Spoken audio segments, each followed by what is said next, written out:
Vous savez que les évaluations sont annuelles maintenant en CE1 et CM2 et vous avez la meilleure évaluation de France. Voilà.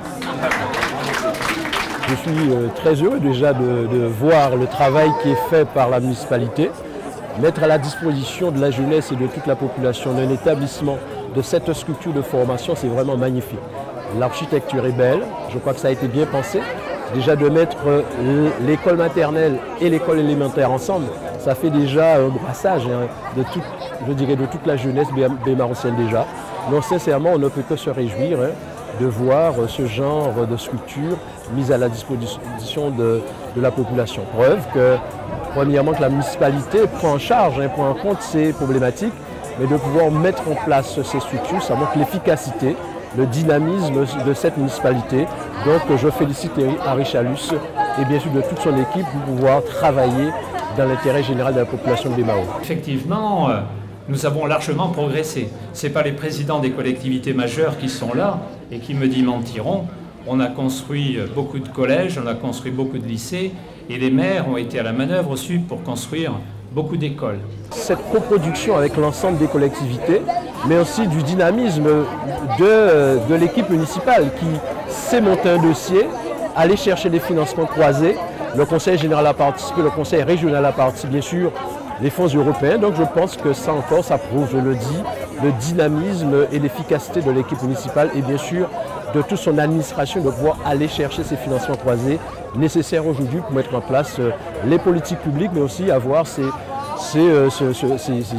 structures vraiment, je dirais, belles et nécessaires, pertinentes, bref, importantes pour la population guadeloupéenne. C'est dire qu'avant d'être l'avocat que vous avez connu, Pierre Mathieu avait consacré les premières années de sa vie à l'éducation, à la formation des hommes. Il savait la place de l'école qui lui avait tant donné. Très très bel établissement qui va accueillir dès demain nombre d'élèves puisque près de 600 élèves vont se retrouver dans cet établissement. 15 classes dans l'élémentaire, dont une CLIS, et 7 classes ouvertes en maternelle. C'est vraiment un très beau joyau pour la jeunesse de Bémao et la jeunesse de l'Académie de la Guadeloupe que nous avons ici. Aujourd'hui, nous avons deux collèges qui vont s'ouvrir pour cette rentrée 2010.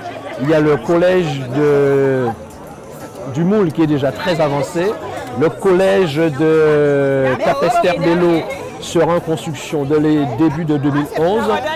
Le collège du Moule, là aussi on est en train de mettre en place les études, je pense qu'au cours de l'année 2011 on va commencer. Mais aussi dans la stratégie de construction, nous avons introduit un nouvel élément, c'est l'intercommunalité.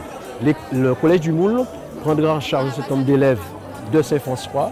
Le collège de Capester-Bello prendra en charge aussi un certain nombre d'élèves de Goyave. Donc vous voyez qu'il faut faire bien avec le peu d'argent que nous avons. Le Conseil général participe à cet effort-là et participe à cette gestion rigoureuse et judicieuse, je dirais, pour nos populations et de l'intérêt général de nos populations.